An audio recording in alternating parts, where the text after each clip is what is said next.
रुकेश उर्फ गोटूच्या डोक्यात दगड घालून खून करून पलायन करणाऱ्या आरोपीच्या मुसक्या आवळण्यात आल्या।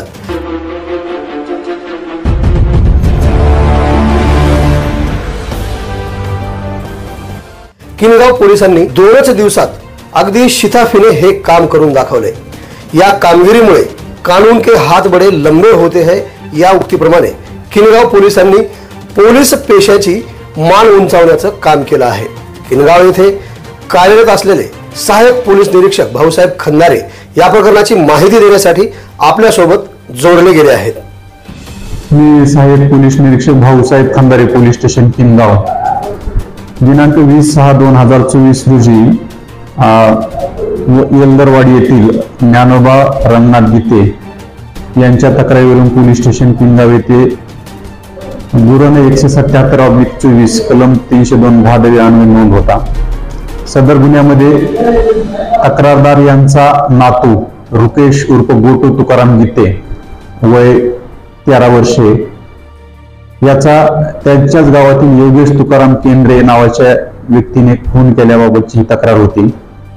सदर गुन्हा केल्यापासून सदर गुन्ह्यातील आरोपी हा फरार होता। त्याचा आमची जी पोलीस टीम आहे, सहाय्यक पोलीस उपनिरीक्षक गोखरे, पोलीस उपनिरीक्षक तोटेवाड, त्यानंतर सुनील श्रीरामे पोलीस कॉन्स्टेबल यांनी सर्वांनी मिळून गोपनीय माहितीगार त्याचबरोबर आरोपीचे नातेवाईक यांच्याकडे पूर्णपणे आरोपीची माहिती काढून सदरचा आरोपी हा नेरळ मुंबई या ठिकाणी असल्याची माहिती मिळालेली। तेथील पोलीस स्टेशनला सदरची माहिती करून आरोपीबाबत लोकेशन दिले असता आरोपी त्या ठिकाणी मिळून आलेला आहे आणि लागलीच आमची टीम नेरळ येथे पाठवून सदर गुन्ह्यातील आरोपी योगेश तुकाराम केंद्रे याला ताब्यात घेऊन या ठिकाणी आणलेला आहे आणि आरोपीकडे चौकशी केली असता आरोपीने सदरचा गुन्हा हा रुकेश उर्फ गोटू यांनी एक शिवी दिलेली होती। तो जरा मुका होता आणि बोलण्यात अडकत होता।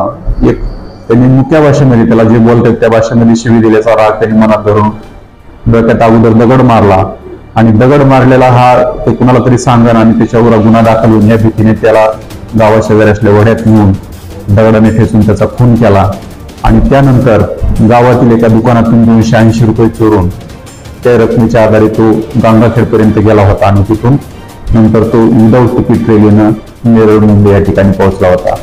आता आरोपीला अटक केली असून त्याच्या पोलीस कस्टडीत पुढील तपास चालू आहे।